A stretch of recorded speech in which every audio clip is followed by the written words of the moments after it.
Order. Would the secretary please call the roll? Senator Rocky Adams.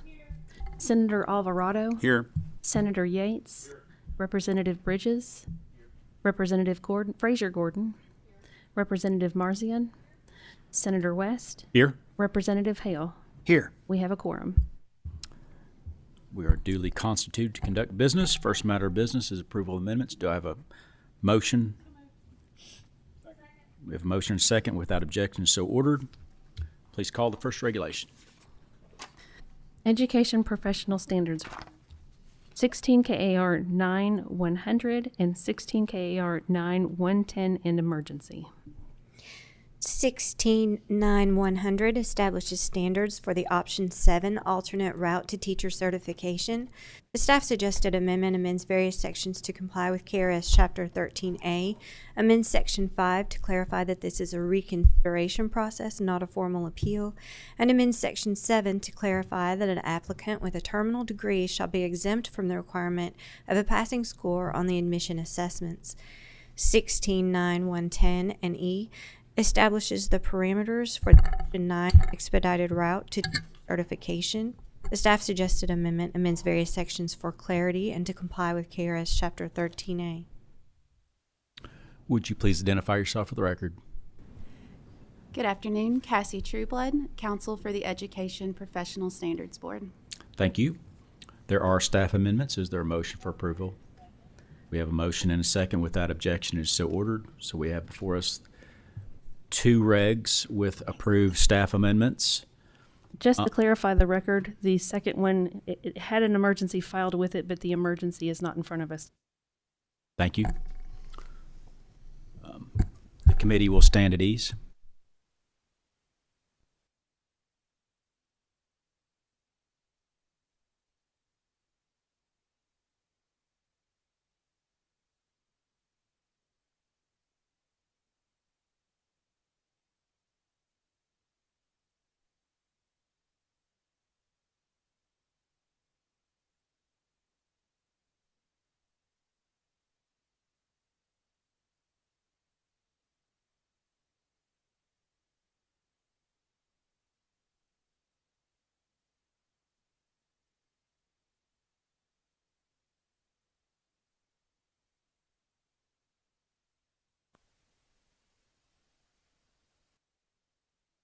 Sorry about that.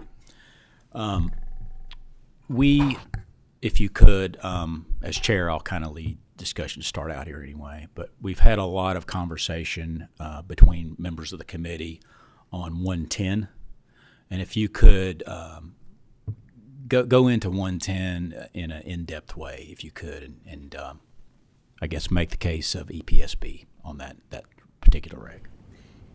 Yes, so this is for the Option 9 alternative route to certification, which the General Assembly created during the last legislative session. With this route, the board wanted to first issue an emergency regulation to be in effect when the route became available so that we could address those applicants that may come in immediately. We did actually meet yesterday. The board met and received their first two applications to provide an Option 9 alternative route to certification. Both of those are approved, so we do now have two programs that will be in operation. But this regulation sets out the additional requirements for that route, kind of letting know about the providers, the applications that would need to be submitted, and then the requirements to be met during that time around the residency component that is outlined in statute. Are there specific questions regarding this that I may address? I'll start out with refresh our memory. What bill was that you're implementing? This was House Bill 277. House Bill 277. Okay. I'll open it up for questions. I believe Chairman Hale has a question. Thank you, Mr. Chair. The explanation that you were sharing there with us, of course, I've went back and I read this reg.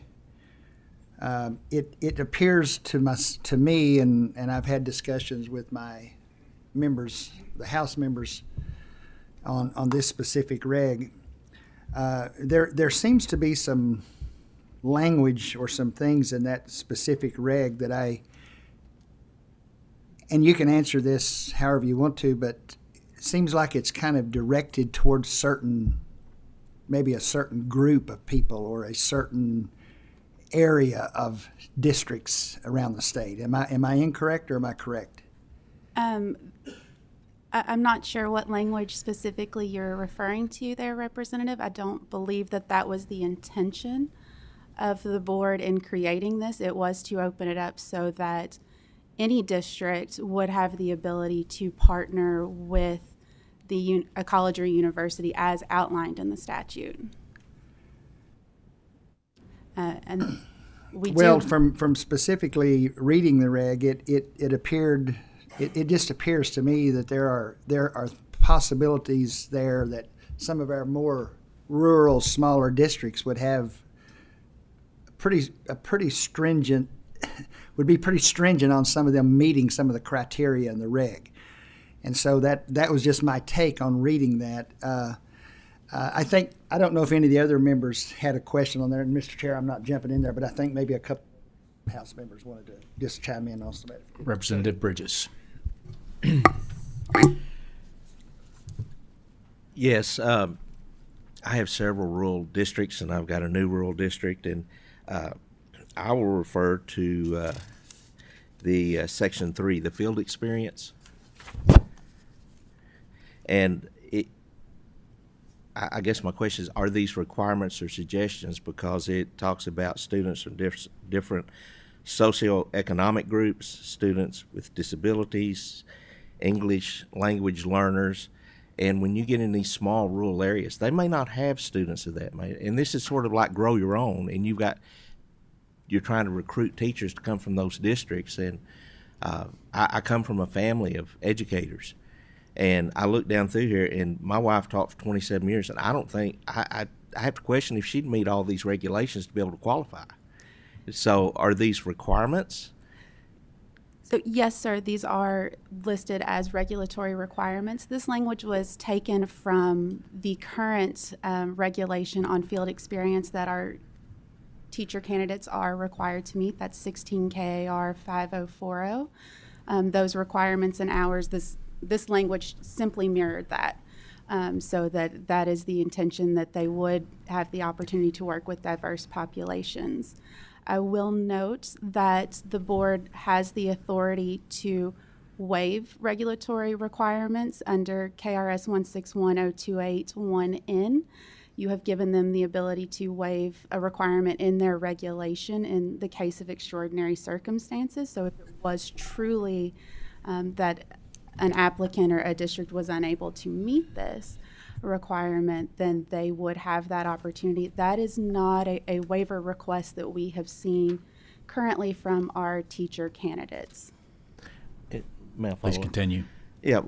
Well, my concern is, you said that the board can, under extenuating circumstances. Yes, sir. These are extenuating circumstances. When we're going to short circuit educating a teacher to educate our students, and there are other candidates out there that have done the full required educational procedures through the college means, and I understand we got a shortage, and I want to meet that shortage, but to require these, I think this is just a little strong, and I don't know that ours in our rural districts in far west Kentucky or in the hills of eastern Kentucky will be able to meet all these requirements. And I think since we are trying to expedite this, I think there should be some more leniency on this instead of making these requirements. Senator Yates. Thank you, Mr. Chair. I'm just looking through this as a contractual read on it, and I know that obviously this is taken from elsewhere, but so we have the luxury of knowing how that's already been previously interpreted. But when you're reading it, it states that the 12 school settings that allow the candidate to participate in the following, and then it says, it starts off, engage with diverse populations of students that include, and then you list the things that it include. So my reading wouldn't be a strict compliance that it has to hit, like, for instance, students with disabilities or English language learners. It seemed like those were the things that would be included in that criteria, totality of the circumstances, looking for diverse students. But if they were to check, they worked with students with disabilities and those from different social economic groups, would they potentially be held out because they didn't have language barriers? And my reading of it would say no, but we have the benefit of this already have been put in statute and already interpreted. And has that ever been an issue before? So this is not a concern that we have heard. To my knowledge, this is not one. The board does receive requests for waivers around meeting clock hours or the student teaching days on occasion. And those have been because of school closures, especially during COVID, we saw where people were not able to meet hours just because of a lack of opportunity. But to my knowledge, we have never received a request to waive the requirement for diverse populations. We do have student teachers and candidates in our traditional programs that are currently in these districts that are able to meet them.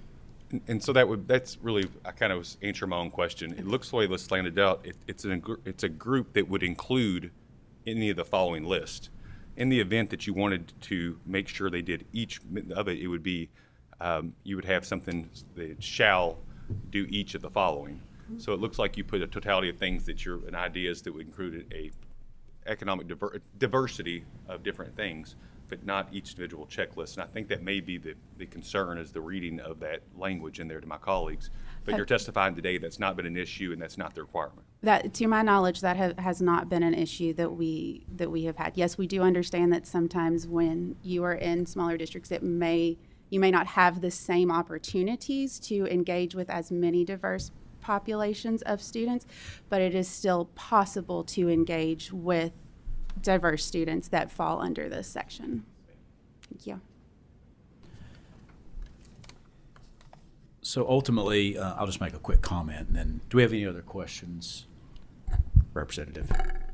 Hi, thanks for being with us today. It's very helpful. Who determines what is a different cultural group? So these hours are actually tracked by the educator preparation provider, as well as in this case, it would be the district as well as being the provider. So our board has really relied on those providers to ensure that those requirements are met. It seems reasonable that possibly in subsection 1 that it should read just students with different ethnic groups, and then that might be a way to get around some of these quota per se.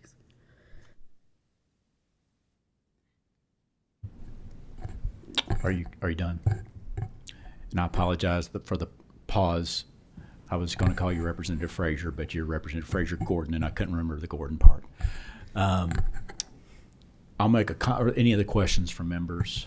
Seeing none, I think the ultimate goal of this committee, what ultimate goal is always, does the reg carry out the true intent of House Bill 277? That's what we're aiming for. So I think we've had a lot of good discussion. We've got a lot of members with questions, and now I think Co-Chair Hale has a comment or motion. Thank you, Chair West. I appreciate that.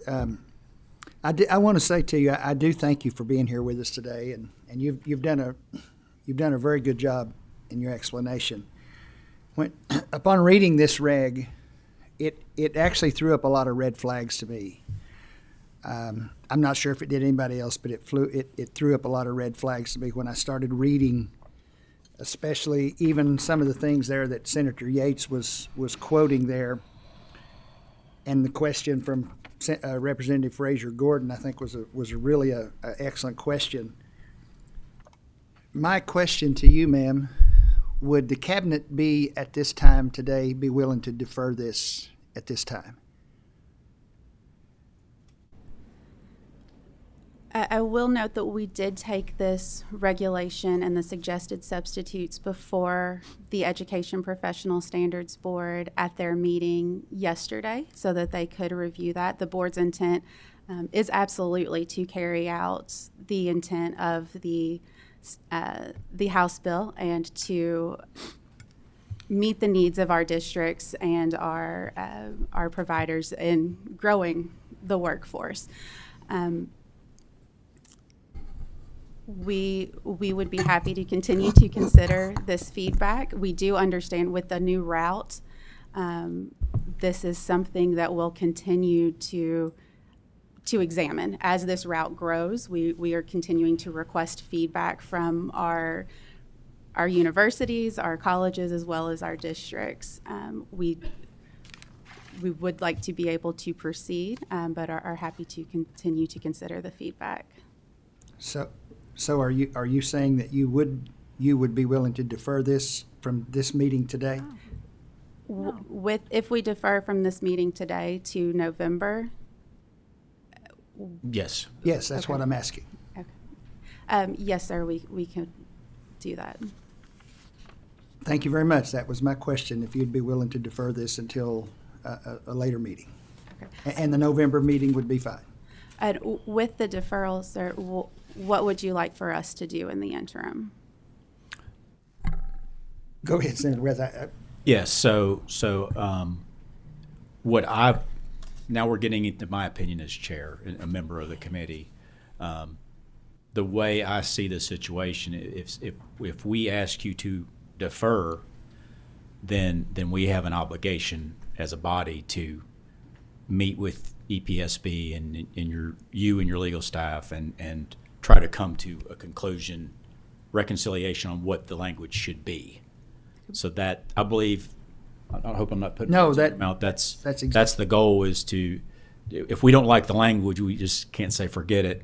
The idea is take the next 30 days, meet, agree on some language, come back in November, and then hopefully if there's an agreement, it rolls on. Yes, we would so- be happy to do that. Okay. And So Mr. if Chair, we may we I- would need, we would need a motion then if you want to do that, Co-Chair Hale. First of all, before we go there, Representative Marzian, did you have a question?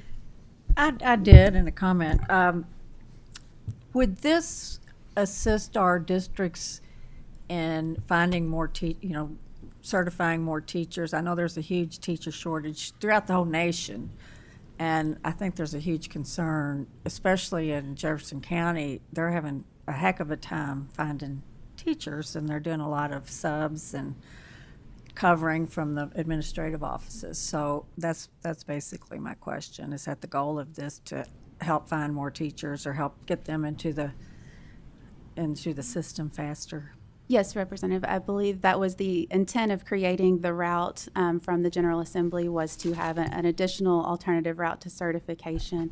And the board is in agreement with that and is working with our districts. As I said, we have 2 districts and a university that have partnered to offer programs to hopefully get that moving. Thank you. And as an announcement to members of the committee, if you're at all worried, we allowed to move forward the emergency reg on this reg last month. So even if you defer, then there's language in place that allows EPSB and KDE to move forward with. In other words, it won't hamper any attempt to hire new teachers. So just throwing that out there. Do we have a motion on the Mr. table? Chairman, I would make the motion for deferral from today's meeting. Is there a second? There's a motion and a second. Without objection, it is so ordered. This particular reg 110 is deferred until November. Any other questions on either reg? Seeing none. Oh, Representative Marzian.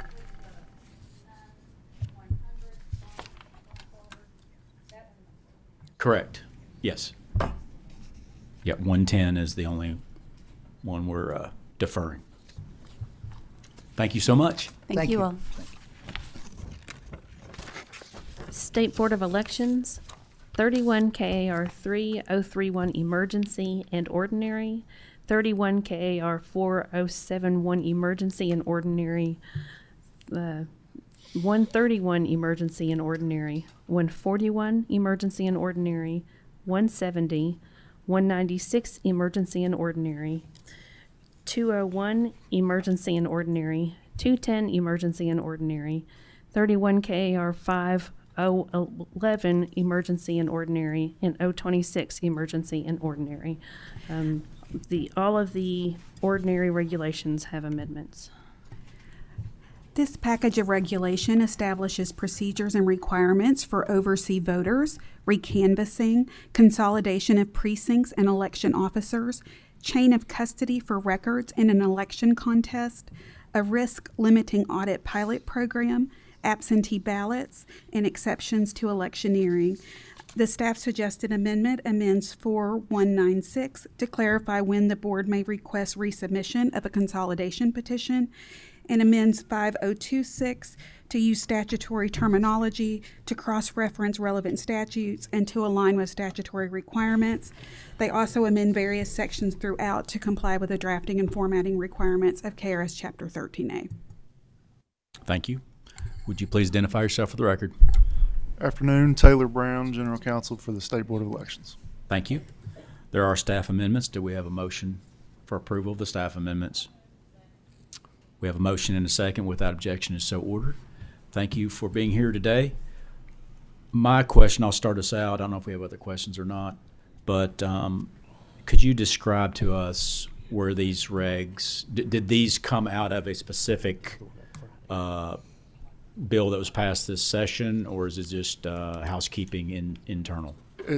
Senator, it's a little bit of both. About half of them are housekeeping, and the other half come from House Bill 574 and House Bill 564 that were passed in the last two sessions. House Bill 574 and 564? Yes, sir. Okay. That's the only question that I had. Do we have any questions from other members? Seeing none, please call the next regulation. Thank you. Thank you. Department of Military Affairs, 106 KAR 141, 171, 181, 191, 201, 211, 221, 231, 241, 251, 261, 291, 341, and 371. All and under Chapter 2, we also have 021 and 31, all with staff suggested amendments.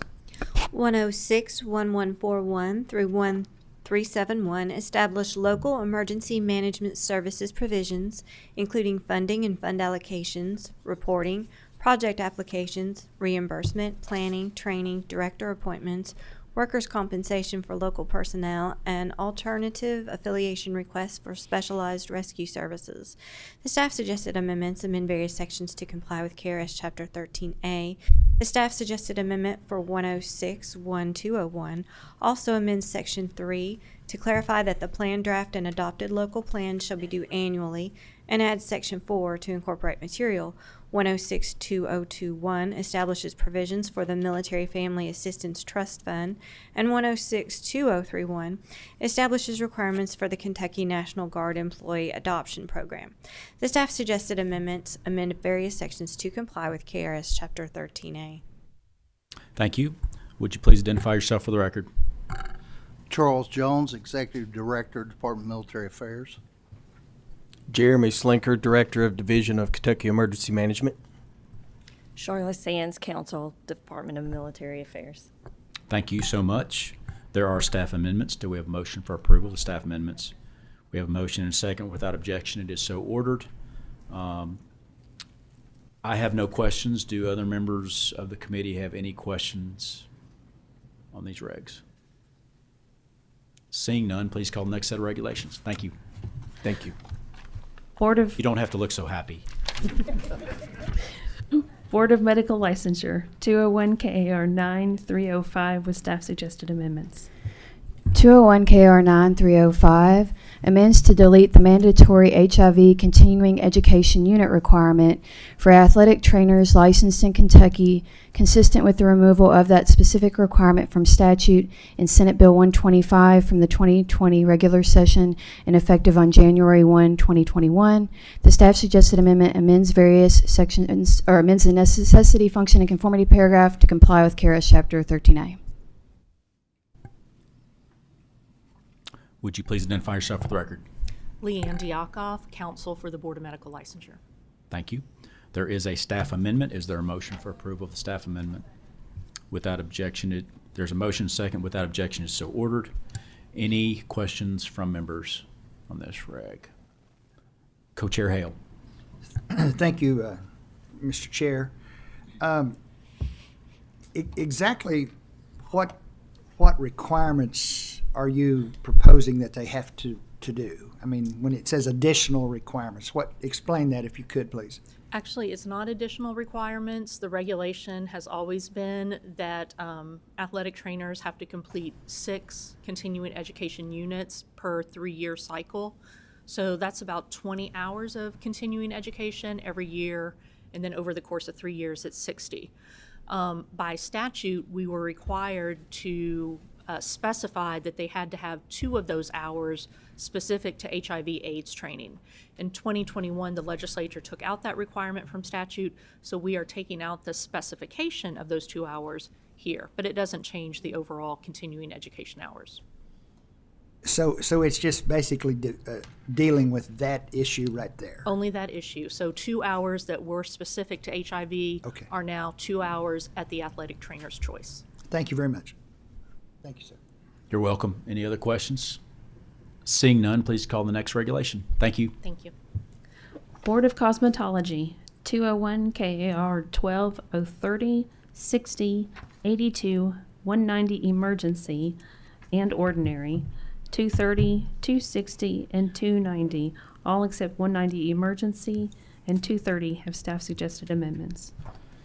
201-12030 is being amended to remove forms and details duplicated in other administrative regulations and incorporate the requirements of Senate Bill 113 from the regular session of the Kentucky General Assembly. 12060 is being amended to outline additional terms to protect the public from unlicensed and unsafe practices. 12082 is being amended to provide adjusted hours requirements for license and clarify the registration process for apprentice instructors. 12190 and emergency are being amended to clarify complaint processes and investigative details.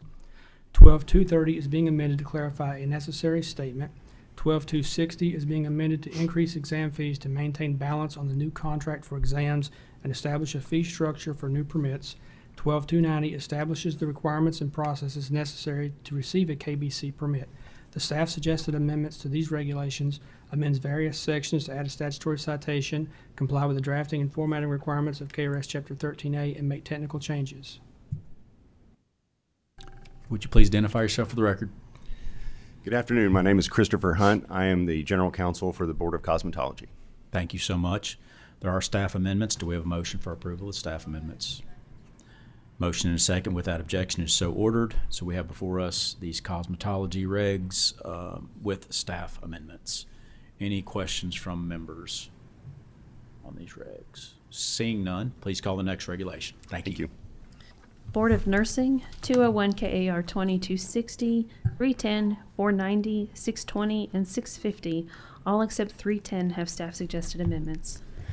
201 KR 2260 amends for consistency with Senate Bill 10 from the 2022 regular session, including to delete inconsistent provisions, conform to the new requirements for the number of students enrolled in a program of nursing, and set requirements for new programs of nursing that opened during the period the emergency regulation was in effect.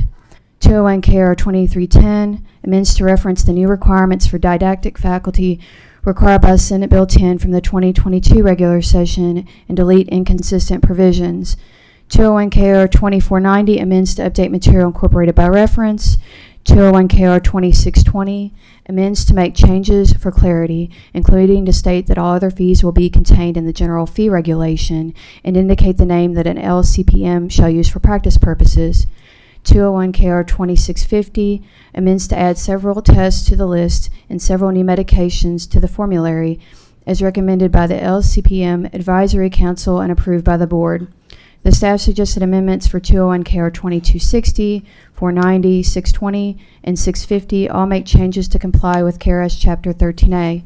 Additionally, the staff amendment for 201 KR 2260 amends Section 2 to comply with Senate Bill 10 from the 2022 regular session.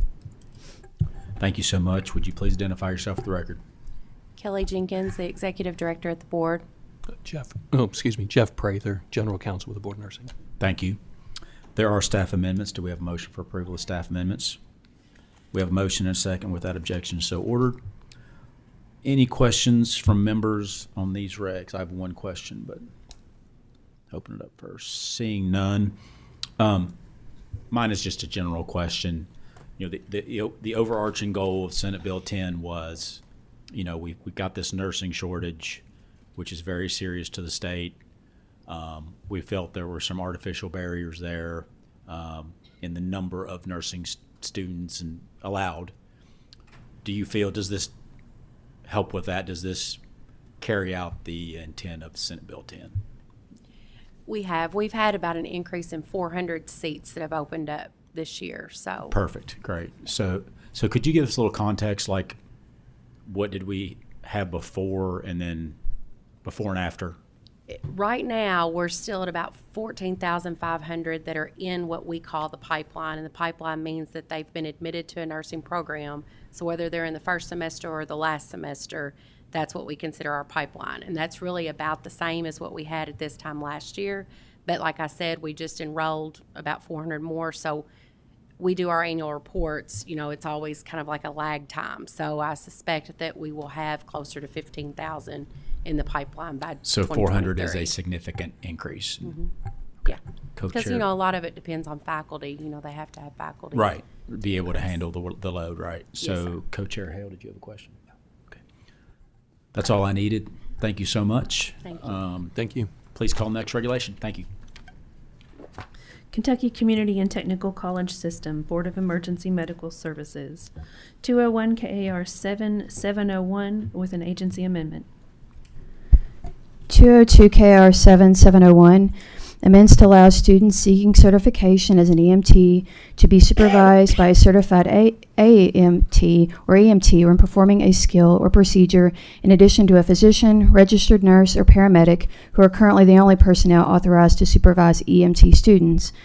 Allow students seeking certification as an AEMT to be supervised by a certified AEMT when performing a skill or procedure in addition to a physician, registered nurse, or paramedic who are currently the only personnel authorized to supervise AEMT students, and make changes to Section 8.3 of the regulation without amending the substantive requirements for paramedic student supervision, but to clarify that the provision applies only to paramedics and that in general supervising personnel shall be licensed or certified in the Commonwealth. The agency amendment amends Section 2 on the supplemental procedures an EMT is eligible to perform to delete under the identification of the correct placement of an endotracheal tube placed by a licensed paramedic, the reference to the use of end-tidal CO2 monitoring, and add a reference to quantitative and qualitative capnography and capnometry, and amend Section 11 to comply with KRS Chapter 13A.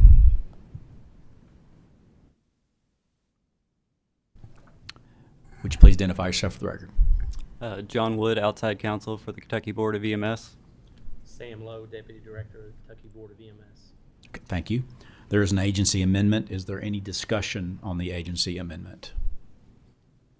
Seeing none, is there a motion for approval of the agency amendment? We have a motion and a second without objection, so ordered. Any questions on this regulation? Seeing none, please call the next regulation. Thank you. Thank you. Tourism, Arts, and Heritage Cabinet Heritage Council, 300 KAR 6011 with staff suggested amendment. 300-6011 establishes the application process to determine a taxpayer's eligibility to claim a certified historic structure rehabilitation tax credit. The amended After Commons version adds incorporated material and clarifies photo documentation requirements as being necessary prior to rehabilitation because at the time of purchase is not always applicable. The staff suggested amendment amends Section 2 to comply with KRS Chapter 13A. Would you please identify yourself for the record? Good afternoon. My name is Craig Potts. I'm the director of the Kentucky Heritage Council. And good afternoon. I'm Sarah Cronin. I'm the general counsel for the Tourism Arts and Heritage Academy. Thank you. There's a staff amendment. Is there a motion for approval of the staff amendment? We have a motion and a second. Without objection, so ordered. Any questions from members of the committee? Seeing none, please call the next regulation. Thank you. Thank you. Department of Fish and Wildlife Resources, 301 KAR 1 410 with staff suggested amendment, and 301 KAR 2 142. 301-1410 amends provisions for sport and rough fishing by means such as archery and other non-traditional methods to make technical corrections, add shovel-nosed sturgeon to the list of fish that shall not continue to be snagged after the creel limit has been reached, and have additional requirements if archery is used. Clarify that there is no size limit for sport fish snagged in parts of the Tennessee River. Delete the exception for daily creel limits on rough fish from the Cumberland River. Add pallid sturgeon to the list of fish that shall be released. Establish prohibitions against taking shovel-nosed sturgeon from the Mississippi River and requiring any taken to be released. Add a portion of the Cumberland River to the list of waters where snagging is prohibited. Clarify that there is no creel limit for Asian carp.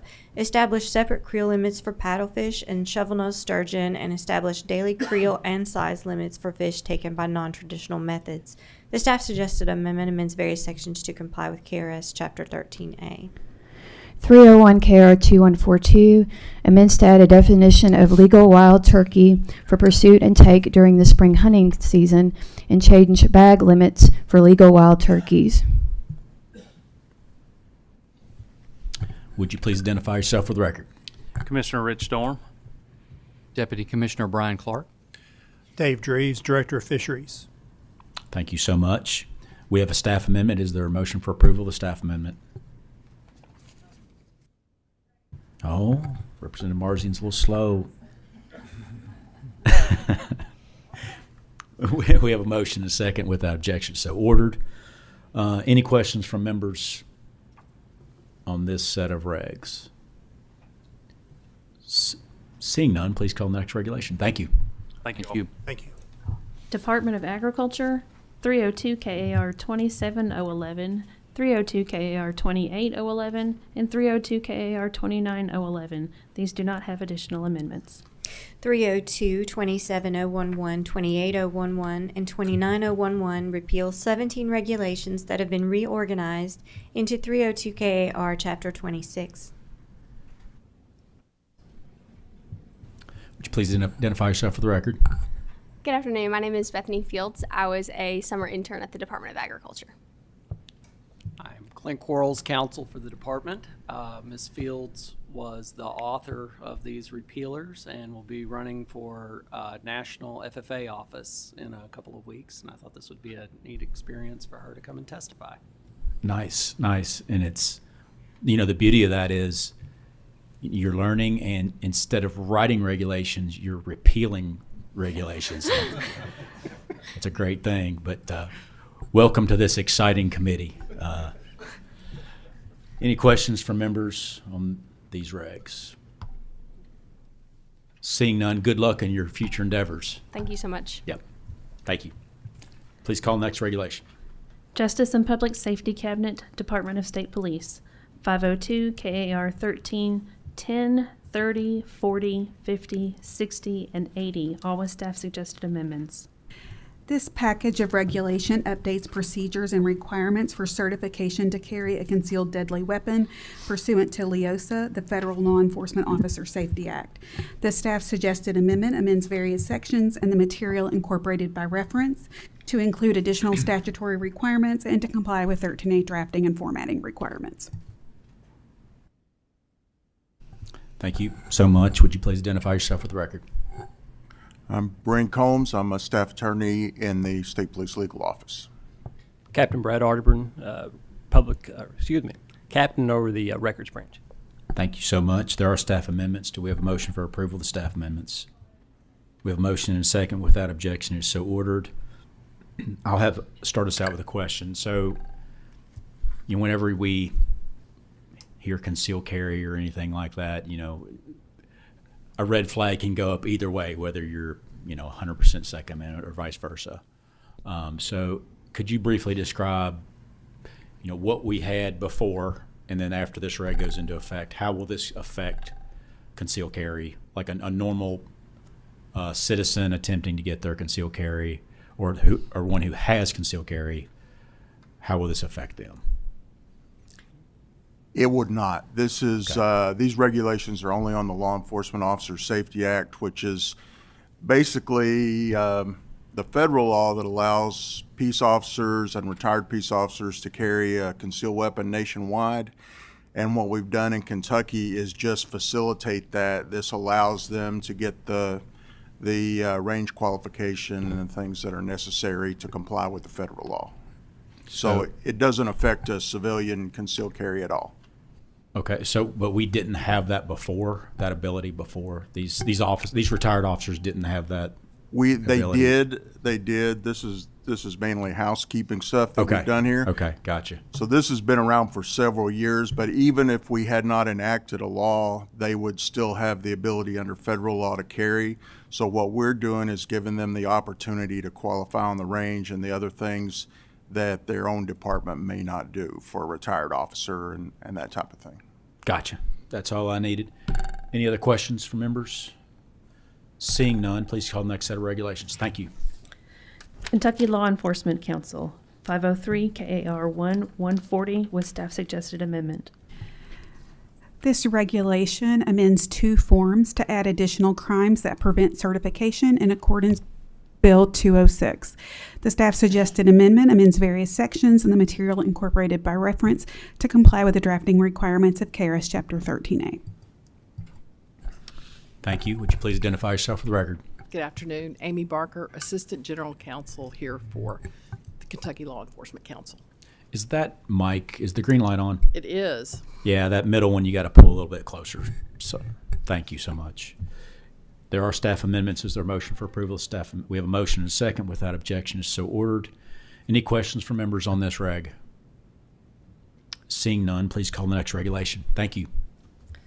Public Protection Cabinet, Department of Insurance, 806 KAR 37010. 806-37010 amends requirements to incorporate language from the NAIC's model regulation, MO. The staff suggested amendment amends various sections to comply with KRS Chapter 13A, amends Section 11 to remove references to the 15-day amendment deadline, and amends Section 19 to revise incorporated material. Thank you. Would you please identify yourself for the record? Abigail Gold, Department of Insurance. I'm Sean Orm, also from the Department of Insurance.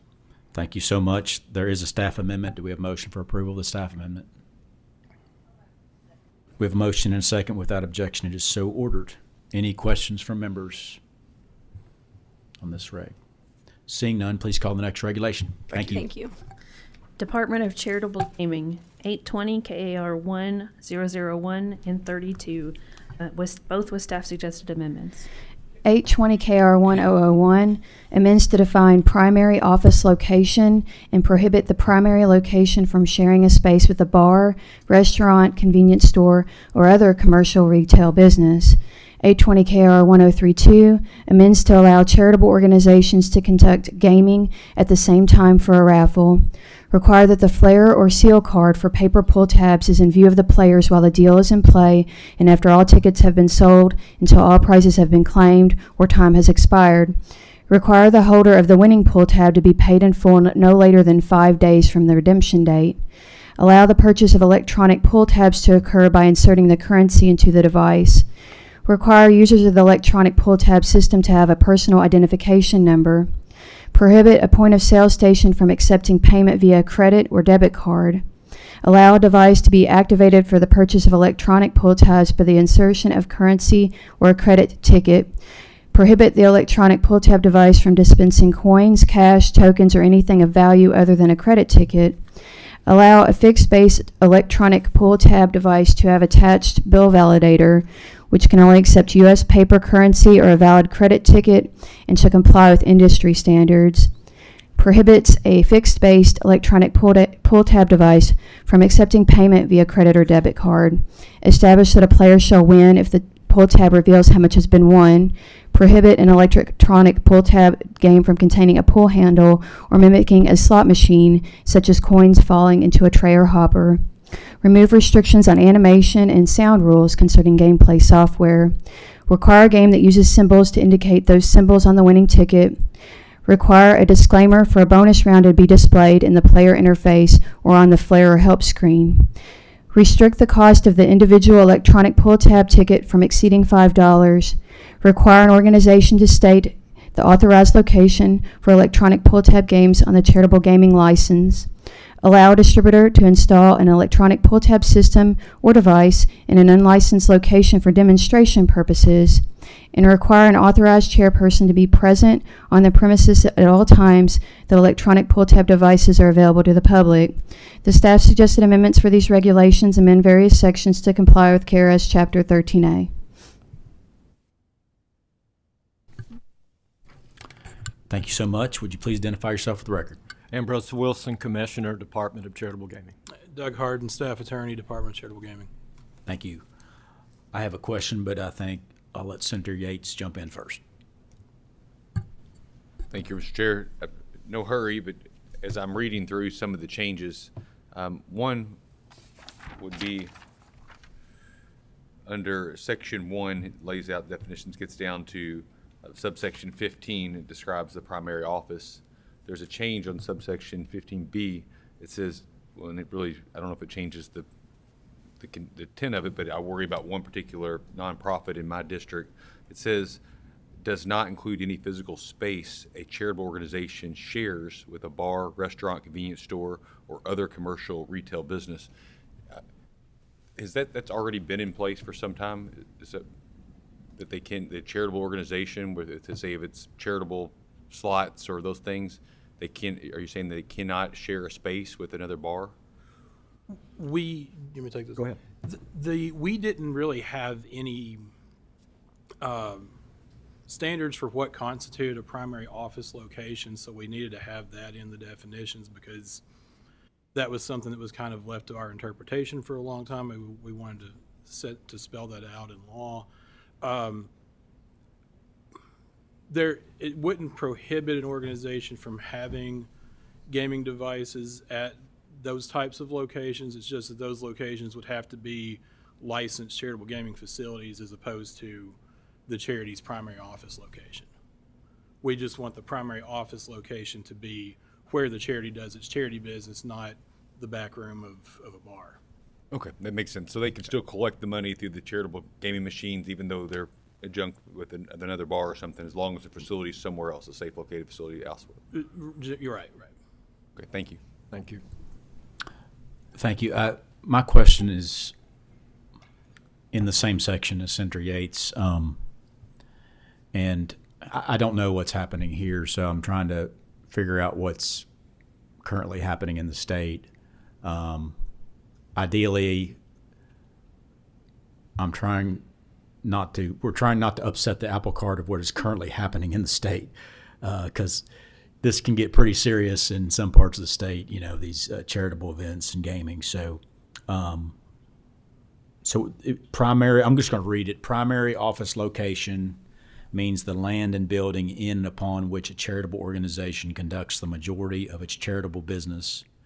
An organization's primary office location shall not include any physical space shared with a bar, restaurant, convenience store, or other commercial retail business.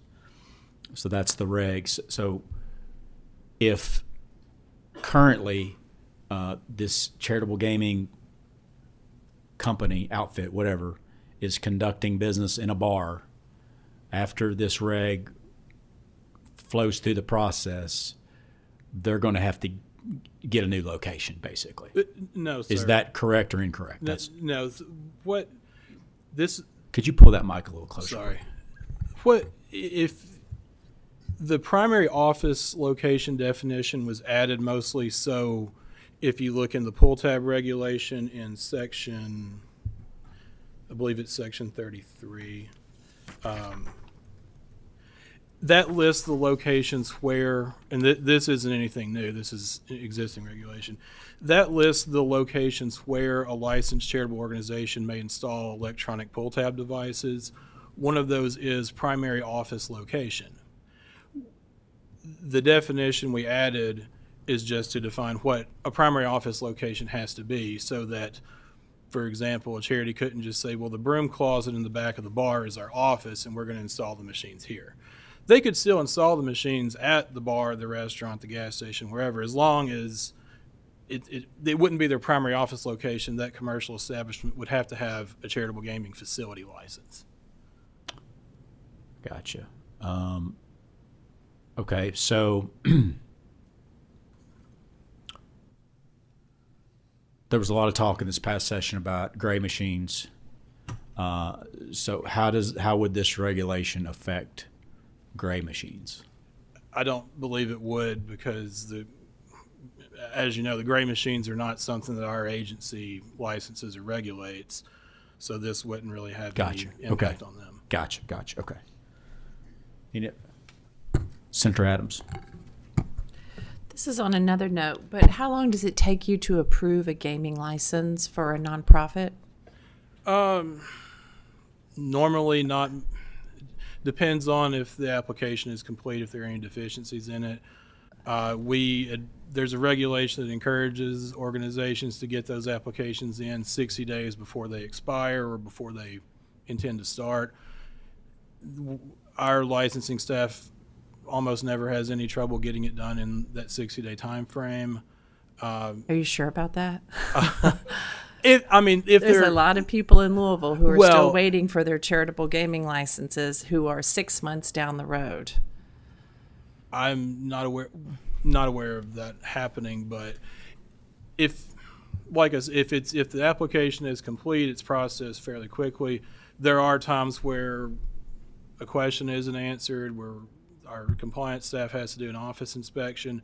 Okay. I'll be sure to follow up with you. Thank you for that. Please, so 60 days is your testimony. That is the requirement by the regulations that we have to. Okay. Yes. Thank you very much. Thank you, Mr. Chairman. You're welcome. Any other questions from members? Seeing none, please call on the next regulation. Thank you. Thank you. Cabinet for Health and Family Services, Office of Inspector General, 900 KAR 12005, without an additional amendment. 900 KR 12005E amends to add a definition of temporarily located to the glossary of telehealth terminology in accordance with House Bill 88 of the 2022 regular session to clarify when telehealth providers may provide services to patients in other states. Would you please identify yourself for the record? Sure. Adam Mather, Inspector General. Kara Daniel, Deputy Inspector General. Thank you so much. There are no amendments. Any questions from members of the committee on this regulation? Seeing none, please call on the next regulation. Thank you. Department for Public Health, 901 KAR 5120 Emergency, 902 KAR 2020, and 902 KAR 21040. That one has a staff suggested amendment. 901-5120 Emergency amends reporting forms to include additional required data elements in accordance with House Bill 3. 902 KR 2020 amends to remove the requirement for healthcare facilities to submit COVID-19 antigen test results and antibody test results, add a requirement to report positive test results for COVID-19 viral detection using antigen immunoassays, and allow submission of case reporting through the Kentucky Health Information Exchange. 902-21040 establishes certification requirements for community health workers, including a $50 application fee and a $25 annual renewal fee. The staff suggested amendment amends various sections to comply with the drafting requirements of KRS Chapter 13A.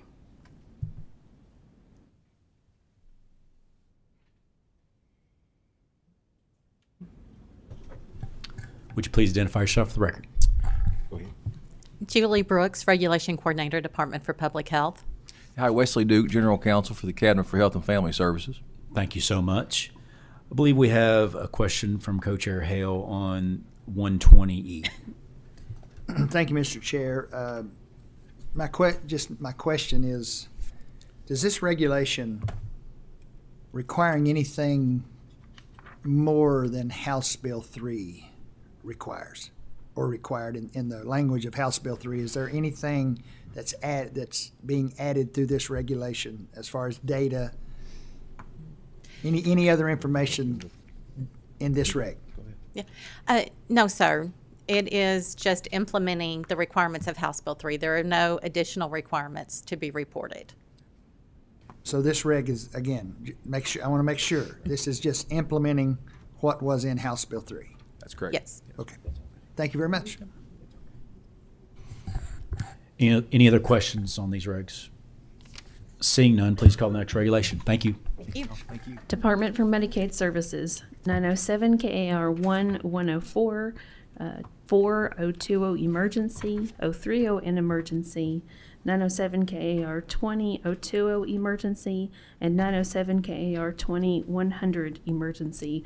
None of these have additional amendments. 907-1104 amends Medicaid reimbursement provisions for recipients not enrolled with an MCO to add coverage for anesthesia at 100% reimbursed to a participating physician for the same service. 907-4020 emergency amends to include all K-CHIP children under this regulation, clarify how a 5% income disregard is to be calculated, and delete outdated references. 907-4030 emergency amends to add an option for pregnant recipients to receive K-CHIP services up to the limits of K-CHIP Phase 3 eligibility and expand the K-CHIP Phase 3 program to 218% of the federal poverty level. 907 KR 20020E and 100E amend to implement a state plan amendment to extend Medicaid coverage to new mothers for 1 year following the birth of a child in accordance with Senate Bill 178 from the 2022 regular session. Additionally, 907 KR 2100E amends to clarify language related to household size of the pregnant person. Thank you. Would you please identify yourself for the record? Good afternoon. I'm Jonathan Scott. I'm Regulatory and Legislative Advisor for DMS. There are no amendments to this reg, and we have people lined up to speak for and against. So before we get to that point, I've got a question. Could you give us, and my questions will relate to 104, the reimbursement schedule. And so could you just briefly describe what that does in 30 seconds to a minute? But my question is going to be, does the cabinet have statutory authority to make this decision, which you're basically purporting that it does, or you wouldn't be here. But explain to us how the reimbursement rates are set by the feds. But the cabinet, could you cite specifically the KRS authority or whatever that gives the cabinet the ability to adopt certain codes, to adopt certain codes or not adopt certain codes? Do you follow where I'm coming from? I'll try my best, Gotcha. and then we can circle back. We base our statutory authority for the most part when we're implementing the administrative regulations and the fee schedules that we have. We are basing that off 205.5203, which is our most our kind of our bedrock statutory authority. But we also negotiate with the federal government the state plan that we develop, and we have to adhere to that in order to pull down federal financial participation for all for the entire Medicaid program. And in pursuit of that, we stay. So the change we're making here is to synchronize with Medicare rates for our certified registered nurse anesthetists. They are present to a high degree in rural hospitals and in more underserved areas in our healthcare ecosystem in the Commonwealth. And so that's why we're making that change to ensure that we have a wide continuum of care for our Medicaid beneficiaries. Thank you. So we've got that KRS, and just a little further, for the committee, if you could, and just kind of tee up and set up further discussion. It sounds easy, but I don't think it is. So explain to us what the codes are, the difference between the codes. And so we're adding another code, which means a higher reimbursement for the hospital or the entity, if they provide that service. But explain you know what I'm getting ready to. We're removing an edit on a code, so that this is a specific type of this is services provided by CRNAs, which are an APRN with an additional level of training on top of that. And previously we had limited them to 75% of the anesthesiology rate. So we've removed an edit on the code that we have. I'll pull that mic a little closer. Yeah, we have removed that edit on the code, so now it will be paid at 100% of the physician rate. Right. So there's the feds allow leeway there on the code. Yes, and now you're saying your goal is for the state pull down more funds. Maybe not even that. Maybe make the code more applicable to what's actually happening in the field. Is that a fair statement? I think that's a fair statement. Okay, so now we're doing just nurses. We have a nurses code, and then we have an anesthesiologist code. And this will be a different code that's a blend of services. Yeah, I think these are modifier. Okay, so you've got that answered my question. So you have a code. These are just modifiers of the code that take into account the blended services. Is that? Ralph, Senator Alvarado wants to answer my question. Thank you, Mr. Chairman. Yeah, so the way this works with modifiers is a set code for anesthesia services. Right now, if a nurse practitioner offers those services, there's a modifier, and they receive a portion of that only, not the full amount. What we're doing is removing the modifier and saying nurse practitioner work is equal to physician work when it comes to anesthesia, and the pay will be equal. Essentially, is that correct? Yes. I have more questions. I'm going to put you in line, Senator Alvarado. I'll get to you, Representative Co-Chair Hale. He was in line first. I want to make sure you just answered yes to that question, correct? You answered yes to Senator Alvarado's question. The pay rate will be equal between the two providers. Yes. Okay, that's all I needed to hear. Representative Marzian. Thank you, Mr. Chair, and I think you touched on what I wanted to ask. But what we're equalizing is anesthesia service. Yes. So I've been put to sleep at least 3 times by a CRNA who did a fabulous job. I thought you were going to say this committee. Well, that's happened a few times. Hence, I didn't second, But you're looking at the service provided rather than who provides it. And I think that's what's important, that we have a shortage of anesthesiologists and CRNAs across the whole state, probably in urban areas as well. But I just want to take us down a little history. Back in when I was first elected in '96, I sat next to Dr. Ernie Fletcher, who became governor, Republican. And we got together with Representative Bob DeWeese, 2 doctor Republicans and a nurse Democrat, and passed the first bill in Kentucky to allow nurse practitioners to write prescriptions of legend drugs. You would have thought from the KMA response that the whole world was going to fall apart and we were going to kill people, but that hasn't happened. And I think what we need to make sure we do is quality care across the continuum, quality care throughout the state, pay for services that are provided. A pap smear is a pap smear, whether a nurse practitioner does it or a physician. But I think this is a good reg. They've been working on it for a year and a half, and thank you so much. Senator Alvarado. Thank you, Mr. Chairman. I'm in complete opposition to that opinion. I don't think this is a good idea. So let me ask a few questions for you, Jonathan. I know you're kind of in a tenure, maybe not the person to make the policy here to explain the policy, but you just answered yes to the question that basically we're recognizing physician services and nurse practitioner services to be equal with this is what we're doing effectively because we're paying it the same. So here's the question, and I think you just heard Representative Marjan say we're at a shortage of anesthesiologists. Does the cabinet agree with that we have a shortage of anesthesiologists in Kentucky? I know the answer. It's okay. You can answer. I'll either, if you tell me yes, that's the correct answer. We do have a shortage. I mean, it's clear, but I just want to make sure that the cabinet recognizes that. Sure. Okay.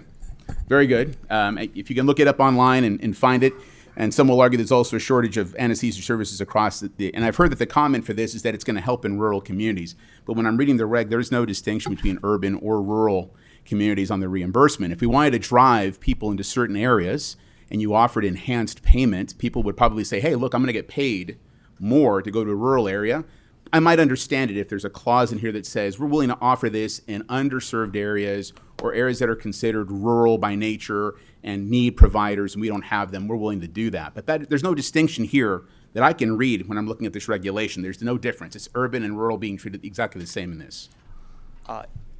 I will mention that we do have healthcare deserts in, throughout the entirety of the state. Exactly. But there's nothing here that enhances that payment for just those areas and not for others. That is correct. Okay. But So we do see healthcare deserts throughout, urban and rural areas. Sure, and that may be for primary care, but in terms of providing services, we have lots of hospitals in urban areas provide surgeries for individuals where you're going to have these anesthesia services being provided. The comment has always been that it's needed for rural areas. And again, my point is that we see no distinction between either one of these. How does this regulation, how does this change? Maybe you can answer this for me. How does this attract more people to become a physician anesthesiologist? Well, we're not sure that this would attract or detract. We're not. It definitely would not attract, and I'll tell you why. Because it takes for a physician to become if you're a bright student right now in high school, you're saying, boy, I'd like to do anesthesia, that kind of interests me, I may want to do it. If the pay is going to be equal for both of these tracks, an individual can go through nursing school, get 1 year, maybe 2 in an ICU setting, go do 24 to 36 months, and become a nurse anesthetist and get paid this amount. Or you can go through 4 years of undergraduate at least, 4 years of medical school, anywhere from 4 to 6 years of anesthesiology fellowship and sub-fellowship to do the same thing. So one's going to take you 12 to 14 years and probably cost you $300,000 with no income along the whole way because you're basically a slave to a system while you're doing it. Or you can go through a system that's going to take you 6 to 7 years with a lot less clinical hours and a lot of those things and get paid the same. So we're rewarding, both of those tracks are getting rewarded equally with this policy is what we're saying, basically in Kentucky, and when it comes to Medicaid. That's the concern that I have. So if you're a young person and you're smart, you can say, I can spend a lot of money, be in debt, and devote 12 to 14 years of my life over here, or I can do it for 6 to 7 over here. And so we're cheapening one of those tracks and saying it's not worth the same as the other because, hey, they're both equal and it's okay. And that's the problem that I have as a doc, knowing how much time and effort goes into this. This is going to detract from people wanting to go into anesthesia, at least for physicians. You're not going to have those physicians doing these services. Now, some might say, big deal. Some on this committee might think that's not a big deal. We don't think there's any difference between the two. I would argue that there is. And if you have a very, very complicated case and you have an option, I think a lot of patients would choose one over the other if they'd like to have that. This detracts from that. This is not good policy for this. If you want to enhance it for rural areas and underserved areas, put the stipulation that we're going to offer these higher amounts for those areas where maybe you can attract a doc and you might have a CRNA doing it. Okay, I can get that. I could probably understand that. But this doesn't do this. This applies as saying if you got plenty of people, we're going to pay you the same anyway. You're going to detract people from going into a field from this is what's going to happen. And I don't think it's good policy, Mr. Chairman. Senator Yates. Thank you, Mr. Chair. Couple questions, may show my ignorance on it, and hopefully you can kind of help direct me. Just sitting back listening and taking some notes, the difference between what the service would be between an anesthesiologist and then a nurse anesthetist, as far as what service would be different? Would they do the process different at all? I believe that we have experts here who are CRNAs who could speak to the actual practice realities. I don't think I should speak Okay, to that. so that'll be one of my questions. We could kind of pin that because I want to know that. And then it seemed like, based on what my colleague said, that there would be sometimes, if there's not normal differences, there would be sometimes that it would be on certain cases. So the necessity of it. And the reason I ask is, I know that in this committee, we know where we have shortage. We spent some time, speed up the process for the CCD to get truck drivers. We knew we needed more. Different route than some of, people in my district may have taken. We sped up the route through education, making sure we got teachers in place, other ways to do that. Because it's about making sure that you have that available to the people. So to me, I want to make sure that the service is provided. In my law office, I bill at a different rate than the paralegals bill.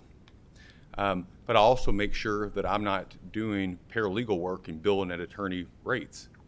Because ultimately it's about the services provided to my clients. So if there's something that I believe the paralegal can do at a quarter of the rate, then I'll let the paralegal do that. Of course, they have my oversight and whatnot, but the attorney work is something different. And so I know that as we're trying to make things more affordable, sometimes we got to watch that whole protectionism thing, driving up that price. But again, I don't want to do anything that would make people less safe. So I would like to know what services are different, because if you have your doctorates or if you've gone through this degree, and when we would need the doctor as opposed to a nurse assistant. Thanks. Just from our perspective, I would mention that we last year put through a reg that allowed for medical direction, which does allow for an anesthesiologist to supervise up to 4 at a time, 4 CRNAs at a time. So they would have that oversight like I would in my office for my paralegal. Yeah, and there are additional services, I believe, that can be provided. I think we would have to let them speak to their scope of practice. Fair enough. I have other questions, but just for FYI, I'm going to, here in just a second, I'm going to allow the people to speak for it, and then we'll take questions there, and the people to speak against it, and we'll take questions there. So Senator Adams, I think, had a question. Do you have a question now, Senator Adams? Yeah, and I can wait, but I'm trying to wrap my head around where we're going. This is for a billing code. This is a billing code. It's not what the anesthesiologist is going to get paid. It's not what the NRA is going to get paid. It's for a billing code. Am I right? For a specific type of service, yes. Yes. Okay. And I'll wait and ask those. You will have the opportunity. We have now to speak in favor of the regulation Jennifer Wiseman and April Hessler or Hester. I'm sorry, I can't read this. If you would step forward.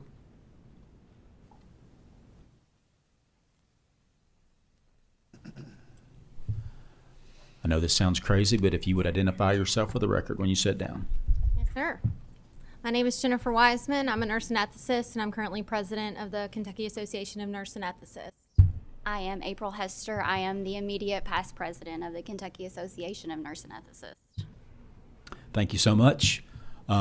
Proceed. We'll allow you to make your case, and then we'll have questions after you're done. Yes, sir. So like you mentioned, we are here today in support of this regulation.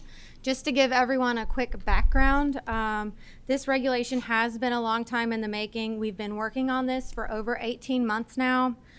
This originally started at the suggestion of the Hospital TAC Committee. That's where all of this talk started. Kentucky Medicaid regulations at that time offered 2 anesthesia billing codes. One was personally performed by an anesthesiologist, and one was personally performed by a nurse anesthetist. Those were the only 2 codes that Kentucky Medicaid regulations allowed to be billed for Medicaid. When this came to the hospital TAC, what we were finding out is some of our Medicaid patients who were going across state lines to facilities in our border states where they implement different anesthesia models than we do here in Kentucky, and they use some different codes. We needed to broaden the way that our Medicaid allowed for billing of anesthesia services for those patients, because some of the people providing care to them were not able to bill for the services being provided.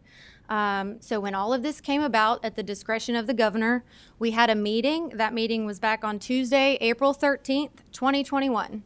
I was there, April was there, hospital administrators were there, people from the Department of Medicaid, hospital legal teams, several hospitals from out of state who were personally dealing with this. The hospital TAC chairman was there. The Kentucky Society of Anesthesiologists was there.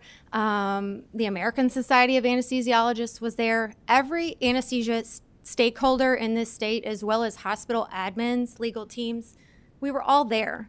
And while we all did not agree on every aspect, the way that that meeting concluded was that the best thing for clarity and for our Medicaid patient population was to implement the same billing codes and reimbursement as Medicare here in Kentucky Medicaid. That's all this is doing. To say this is about pay equality, it's not about pay. Jen Wiseman is not going to be making any more money after this regulation goes through. Physician anesthesiologists are not going to be making any less money after this goes through. This isn't about pay or bringing money home or who makes what and making things equal. This is simply implementing the Medicare model that we've used for a long, long time into Kentucky Medicaid so that there's clarity and our Medicaid patients can get care where they need care. There's billing codes available for providers to bill for, and it limits the ability to bill fraudulently using modifiers that we just recently implemented last October. So this has been a 3-part process. The first 2 parts have already gone through. I'm going to look at my notes because I was trying to answer questions. When you were asking about adding a code, just to clarify, this is one of the original codes. This is not one of the codes that is being added to Medicaid regulation. The 2 codes that were being added, which referred to medical direction, were added and took effect last October. So this isn't adding, this is adjusting the rate for one code. And to clarify, this isn't a CRNA only code. This is the code that is used when medical direction guidelines cannot be met. That's all it is. I've worked around this state in many scenarios with physicians, without physicians. We all do what our facility needs. But this code does not mean that a CRNA is by themselves. This code is used majority of the time per CMS data in this state. And that code simply means that the 7 TEFRA requirements to bill for medical direction were not met. That's all this means. And to turn it into anything other than a reimbursement code is pretty distracting from the point. And that's the clearest way I can make it without going into weeds of anesthesia billing, which can get really complicated. But any opposition to this, let me let you know, this has come in the final hour of this happening. There was 0 opposition with adding the 2 new codes last year. When this went through this committee, no one was opposing anything at that point. The first mention of any opposition was when this regulation came forward. And up until this point, all key stakeholders within anesthesia in this state and hospital facilities were at the table in agreement that this is what was best for our state. Thank you so much. Is that it from you guys? Happy to answer any questions. Gotcha. Mm-hmm. Welcome to Frankfurt. That's Thank you. That's how things happen here. A lot of times, there's no opposition until you get to committee. So, Senator Yates is in front, and then we got Senator Alvarado. Well, first of all, thank you for the clarification, and also for my colleague from Jefferson that pointed that out too, because I was going down that red herring on looking at the reimbursement. So, just to be abundantly clear, previously, if the reimbursement rate would have been the same amount if it would have been billed by a doctor as opposed to the nurse? No, the way that medical direction billing codes were up until all this started, the billing code for a personally provided service by an anesthesiologist was at 100% of the physician fee schedule.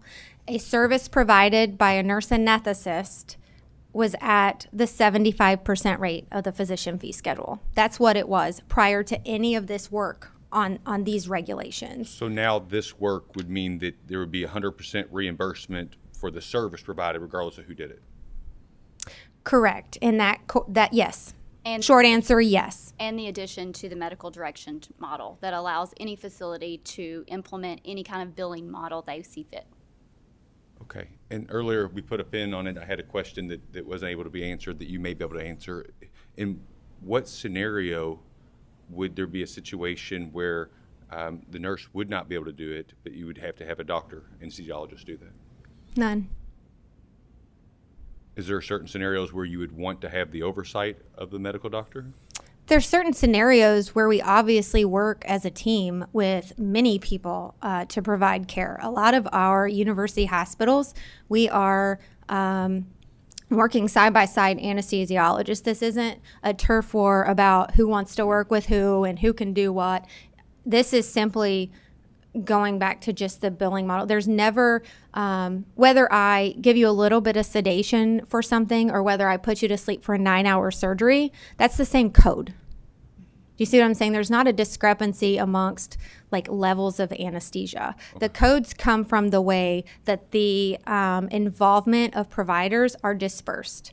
So this was never an issue at the 100% and 75% two original billing codes. What makes this a requirement and what makes this important is the fact that last fall we just added in 2 new billing codes. Like I said, no opposition to that part. But now that those are in place, there's a financial incentive to utilize codes that are billed fraudulently, which is why this needs to be identical to Medicare. Thank you for the explanation. Yes, sir. Senator Alvarado. Yeah, I'm looking at the regulation here. It's pretty simple. The only addition it says is for anesthesia and related services delivered by a certified registered nurse anesthetist at 100% of the amount reimbursable to a Medicaid participating physician for the same service or procedure pursuant to 907 KR 3010. I've gone to 3010 and I'm taking a look at, they have a long list of stuff, but that's basically what it says. Just getting paid equally. It's the same. So again, my question still stands is if you're a young person with, good brain, you want to say, hey, I want to do anesthesia at some point, there's going to be a complete disincentive to want to go into medical school and become an anesthesiologist for this purpose. If the argument's going to be, we can do the same things, it doesn't matter. Okay, just as long as this committee and the people that are doing this understand that we're going to be basically driving people into saying, don't choose med school, don't choose medicine, it doesn't matter.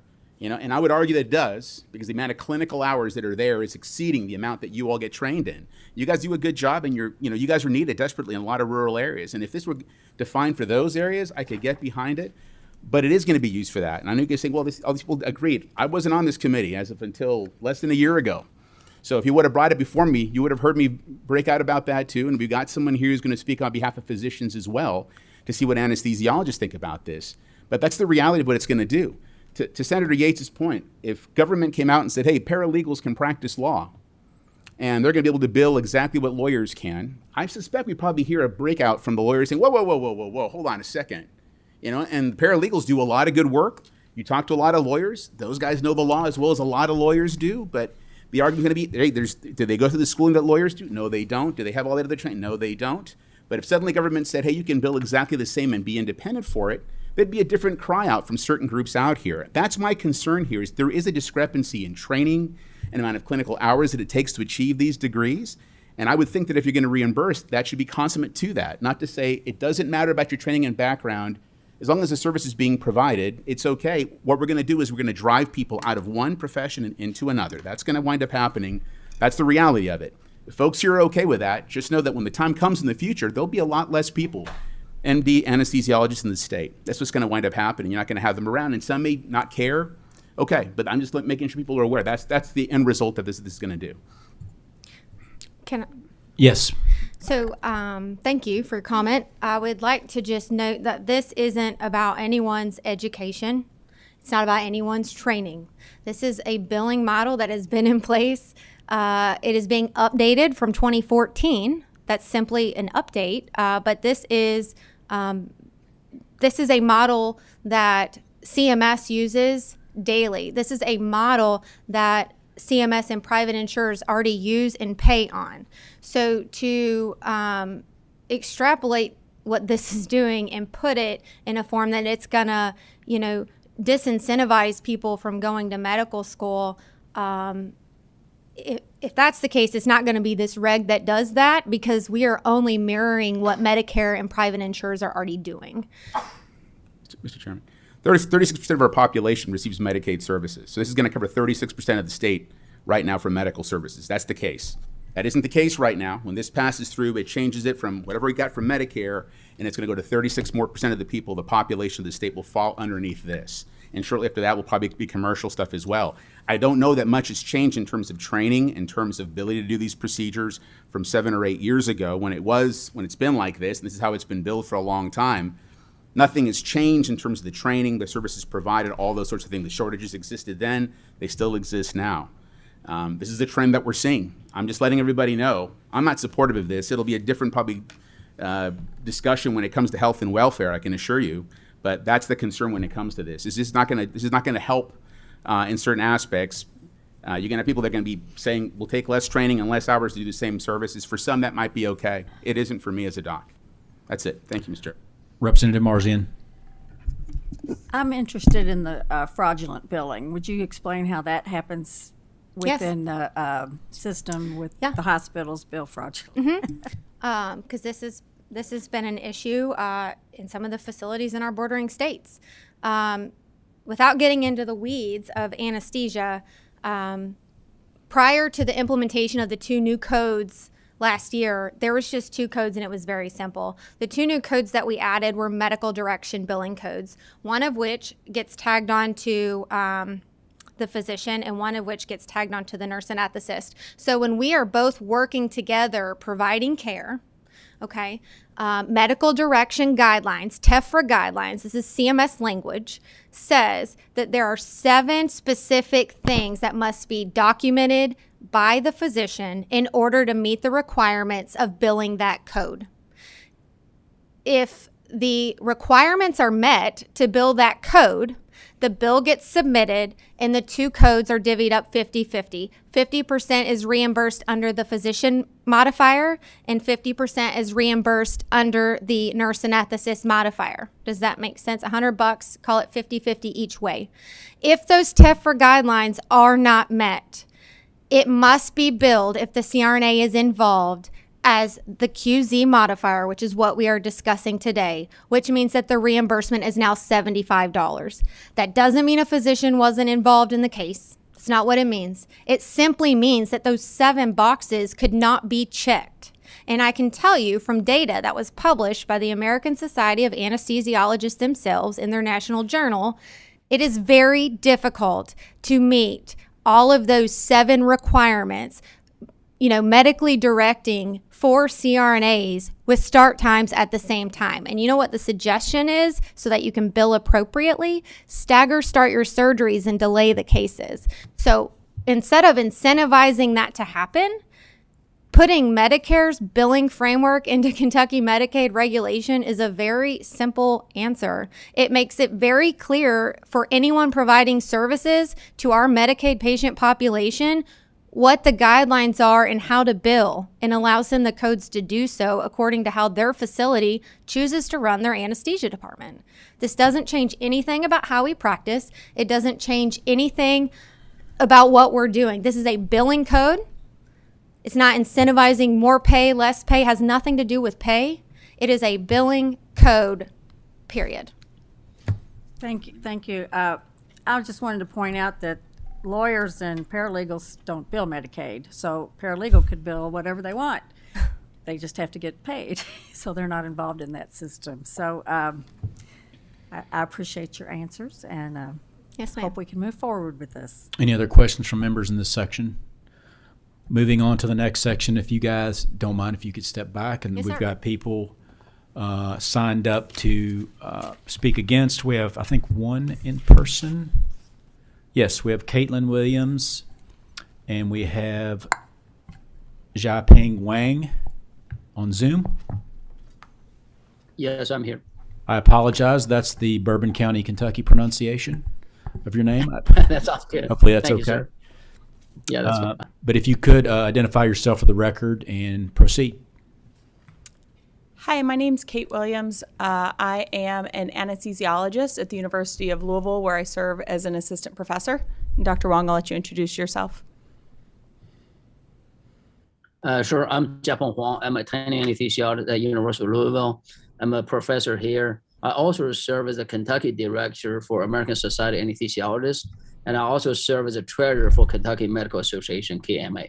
Thank you. Please proceed. How Dr. Wong fits everything in, I'm not sure.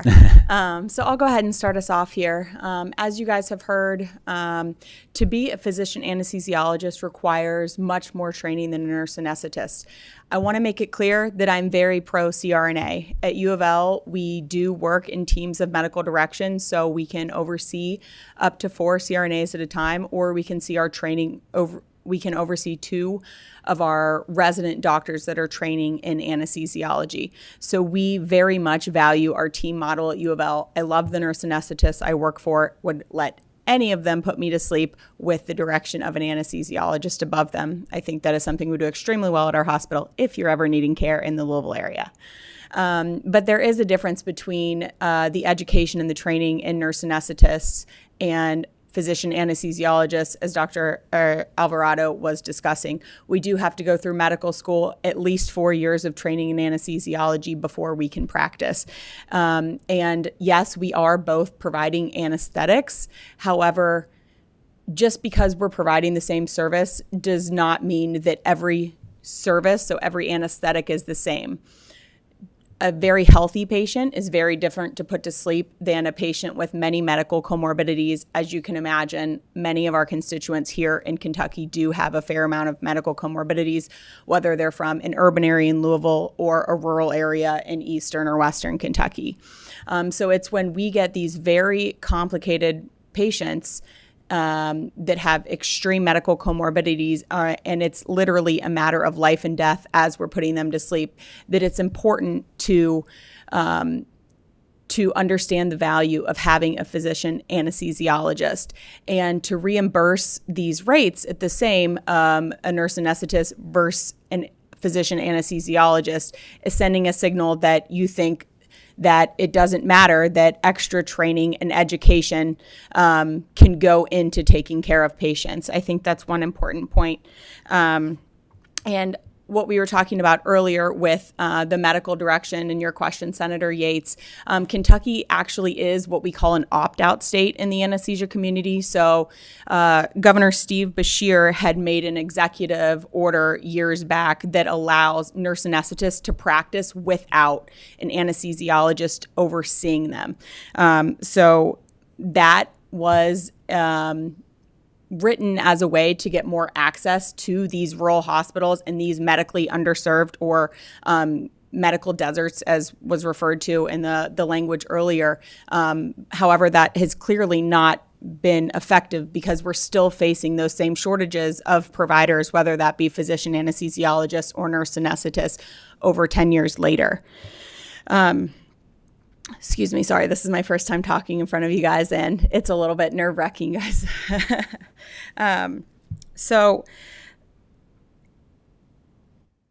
It's important to understand that with this medical direction is that we're going to be reimbursing the same amount to a nurse anesthetist who does not have the same amount of training as to if they are practicing under an anesthesiologist. I also serve on the admissions committee at the University of Louisville School of Medicine this year, and each admissions meeting, which we've had about 8 of so far this year for the upcoming class, we go over statistics of how many students are applying to medical school from the state of Kentucky and from the rest of the country. And our applications from our in-state applicants are down this year. And I know it may seem like a small thing, such as this resolution, to say that that's dissuading people, but it's these things that are built up over time in different specialties that culminate in students being not as motivated to go get their medical degree and stay here in Kentucky to practice. That's one of the things that we look for in the students that are applying is, are these students going to stay here and train in Kentucky and practice in Kentucky? And we also take a look at whether they may go to medically underserved areas. So resolutions such as this, that's going to reimburse providers that have less training and expertise, less debt when they get out after having gone through the rigors of medical school residency, not making much money enough to start paying back loans at all, as opposed to a less intensive and time invasive route is not exciting for these students that are 22 years old trying to make this decision about their future careers. Dr. Wong, I'll let you take it from here.